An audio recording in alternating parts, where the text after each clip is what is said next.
বলাৎকারের গোষ্ঠীদেরকে যদি মাথায় কোরআন শরীফ ধরিয়ে দেন তবুও তারা বলাৎকার করবে, কিন্তু তারা প্রতিবাদ করবে না। সারাদিন দিল্লি না ঢাকা চিল্লাবে, রাতে ছাত্রদেরকে বলাৎকার করবে। সবচাইতে বড় কথা, এরা যাদেরকে আইডল মানে, মামুনুল হক একদম প্রথম সারির, এরা যাদেরকে আইডল মানে, আবু তোহা আদনান, আমির হামজা, মিজানুর রহমান আজহারি, রফিকুল ইসলাম মাদানি, জুবায়ের আহমেদ তাশরিফ। এখন বলেন, প্রত্যেকটা নাম যে বললাম কার দোষ নাই? মামুনুল হক সোনারগাঁও রিসোর্টে ধরা খাইল মহিলা নিয়া, পরে ওই মহিলা নিজেই বক্তব্য দিল যে সে তার প্রেমিকা, কিন্তু তারা এমনভাবে আন্দোলন শুরু করলো, আমাকে তো গালিগালাজ করছেই। আবু তোহা আদনান এক মহিলারে 6 বার বিয়ে করছে এবং লাস্ট পর্যন্ত বিমানবালার সাথে রিলেশন করে সে ওই মহিলারে বিয়ে করছে। আবার দিনের বাণী, কত শত ফতুয়া, এরাই এদেরকে আইডল মানে।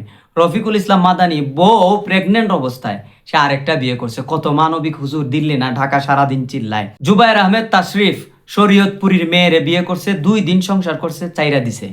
তারপরে কি একটা কাশিমি একসাথে 8টা 9টা বিয়ে করছে। তারপরে মিজানুর রহমান আজহারি আমার রসুলকে আব্বে হালা হজরত আলীকে মদ পান করছে।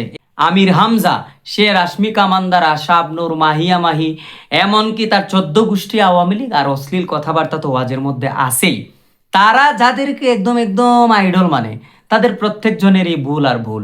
সো বলাৎকারের ব্যাপারে কি তারা কথা বলবে? বলাৎকারের ব্যাপারে কথা কেন বলবে? আমরা মাজার পূজারি, আল্লাহর কসম করে বলতে পারি, একজন সুন্নি আলেমও মাজারে সেজদার পক্ষে না। একজন সুন্নি আলেমও মাজারে গান বাজনা আর গাঞ্জার ব্যবসার পক্ষে না। কিন্তু আমরা প্রতিবাদও করি, আমরা ওয়াজের মঞ্চেও প্রতিবাদ করি।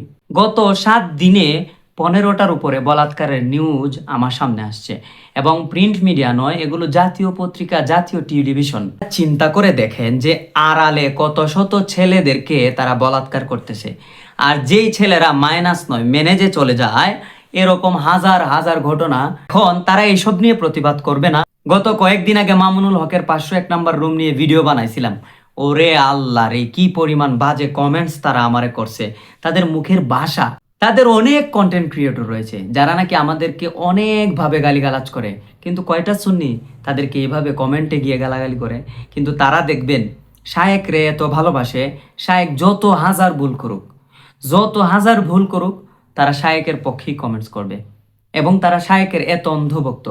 আর মূল কথা হচ্ছে, তাদেরকে ছোটবেলা থেকেই জিহাদ জিহাদ শিখাইছে, ইসলামের জন্য জীবন দিতে হবে, আর সকালে বলাৎকার করতে হবে, রাত্রে বলাৎকার করতে হবে। যার কারণে হেরা সবসময় এই জিহাদটারই মনোভাব নেয়, আর হুজুর কিছু বললেই ধৈরা লাও মাইরা লাও। এই বলাৎকার যতদিন না পর্যন্ত বন্ধ হবে, এদেরকে যদি আমি এখন বলি যে এরা মাদ্রাসা খুলেই বলাৎকারের জন্য, এবং এরা ইসলামটারে ধ্বংস করতেছে, বিশ্বাস করেন ভাই, এই বলাৎকারের ভিডিও পাইলেই হিন্দু, খ্রিস্টান, বৌদ্ধ, এই ভিন্ন ধর্মের মানুষের কমেন্টস দেখলে আমার একদম মাথা খারাপ হয়ে যায়। কি পরিমাণ বাজে কমেন্টস তারা করে, কি কারণে করে? এই ইসলামটারে তারা হাসির পাত্র বানায় দিছে। বিশ্বাস করেন ভাই, এই বলাৎকারের ভিডিও পাইলেই হিন্দু, খ্রিস্টান, বৌদ্ধ, এই ভিন্ন ধর্মের মানুষের কমেন্টস দেখলে আমার একদম মাথা খারাপ হয়ে যায়।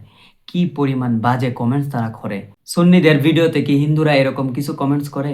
আল্লামা তাহিরিরে তারা ভালোবাসে, হাজার হাজার মানুষ এরকম কমেন্টস করে।